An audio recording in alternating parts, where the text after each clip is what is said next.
Voice of America के साथ मैं हूँ आसिम अली राना और इस वक्त हम इस्लामाबाद और रावलपिंडी के मेन पॉइंट 26 नंबर चौकी के ऊपर मौजूद हैं, जहाँ पर खैबर पख्तूनख्वा से आने वाला PTI का जो काफिला है वो तकरीबन पहुँच चुका है। यहाँ पर इस मुकाम से थोड़े से फासले पर ये काफिला उनका मौजूद है और इस वक्त रेंजर्स की तरफ से भरपूर जो है वो शेलिंग जो है वो की जा रही है। लगातार उनको डील तक रखने की कोशिश की जा रही है।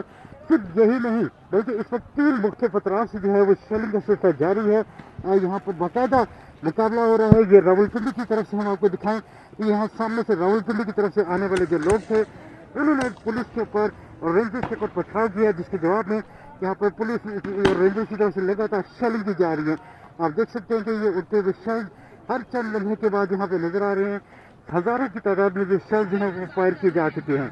इसी तरह अगर बात की जाए वहाँ पर पेशावर से आने वाले काफिले के लिए तो उस पर भी लगातार जो है शेलिंग का सिलसिला जारी है। इसके साथ साथ टेक्सटा की जानिब से जो मेन रोड है वहाँ पर भी इस वक्त काफ़ी बड़ी तादाद में लोग हैं। इस्लामाबाद की तरफ तो कहा जा सकता है कि इस वक्त 26 नंबर चुंगी का मुकाम जहाँ पर सिक्योरिटी फोर्सेज मौजूद हैं, वहाँ पर बड़ी तादाद में यहाँ जो है उनके ऊपर हमलावर हुए हैं। पथराव लगातार किया जा रहा है और जो खैबर पख्तूनख्वा से आने वाला काफिला है उनके पास शेल्स भी मौजूद हैं और वो लगातार शेलिंग जो है वहाँ पर पुलिस और रेंजर्स के ऊपर कर रहे हैं। ये मुकाबला पिछले तकरीबन 1 घंटे से ज़ायद वक्त से जारी है।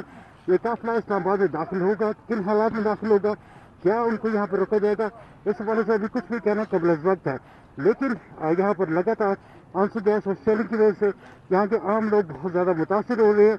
यहाँ पर सफ़र करने वाले लोग सब के सब बहुत ज़्यादा परेशान हुए क्योंकि इतनी ज़्यादा शेलिंग है कि यहाँ पर बगैर मास्क के खड़ा होना तकरीबन नामुमकिन है।